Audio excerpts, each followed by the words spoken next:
WeWork Labs. Yep. That was an interesting one for me, and that's actually where I met you as well.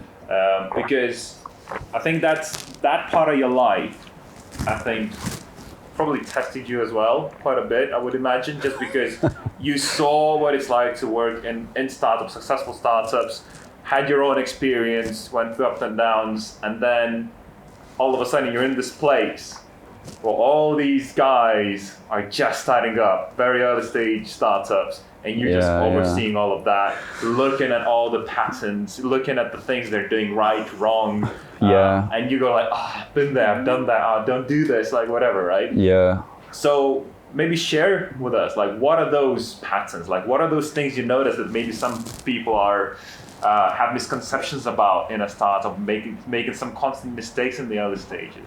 Yeah, I mean, first off, my job at WeWork Labs, massively enjoyed it. I could be that person who once a week was having one-to-ones with our startups.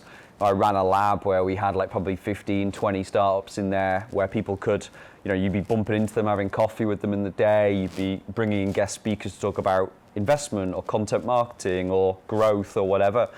So it was a really valuable experience, rewarding experience for me to work with so many inspiring founders. Yeah, I mean, I think for a lot of them, it was literally just kind of, I think I try in all my ways of life to have something which I call decentralized management. They use it in the military quite a lot, but it's kind of like not necessarily trying to just be the leader saying constantly it's my agenda, and sometimes it doesn't work. I've had to learn this through the years in terms of being almost like, this is my way or the highway, not in any rude way, but you always think you've got all the right ideas. You realize that you don't if you have smart people in there. So I think decentralized management is almost being an extra member of the team, and that's how I sell myself at WeWork Labs. I was like an extra member of the team, kicking ideas and playing devil's advocate.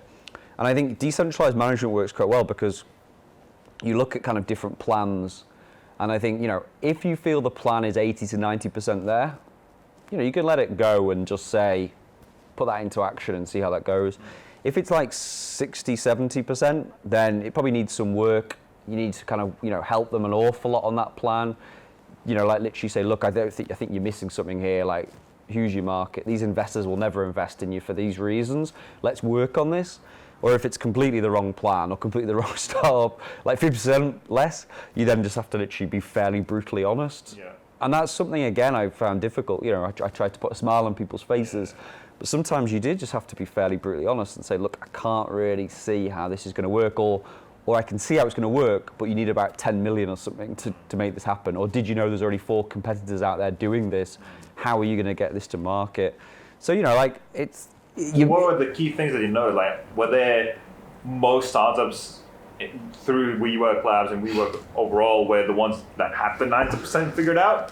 Or were there's quite a few that were just like at the 50%, it's just like, mate, you just need to completely pivot this? Yeah, I mean, again, you don't want to crush people's spirits, and I'm sure there's many startups, you see them, I remember seeing recently Brewdog went on Dragon's Den to try and raise 100,000, they turned it down, and that would have been worth, tens of millions now if obviously that had gone. So, you don't want to crush people's spirits too early, but I think you've almost got to see them make, realize it. So you've got to approach things in the right way and make them realize it. You've got to ask these kind of leading questions, like who is your market? How would you get that to market?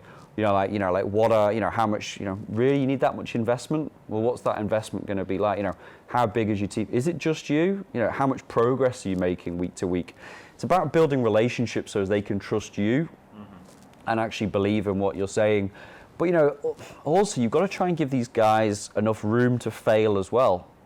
Because that's the kind of juxtaposition of it, is that you say something and obviously it could be right, it could be wrong.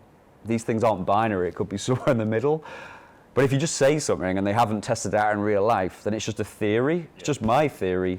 But if they've gone and tried to bring something to market, or they've got that business plan and you've told them about 10 times that actually it needs to be massively cut down, or that deck is completely way off or whatever, then if they're putting that out to market, then they'll learn on the 10th door that slammed in their face and said, this isn't investable, or actually, I don't want to read this plan, I haven't got time to read 50 pages.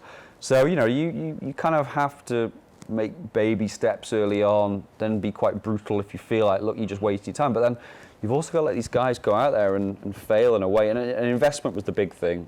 I think investment, like we all live in a world where, we see big investments coming in. We all believe people are going to invest, but probably the UK market's probably a bit more cautious than, say, the US market. A lot more family funds investing.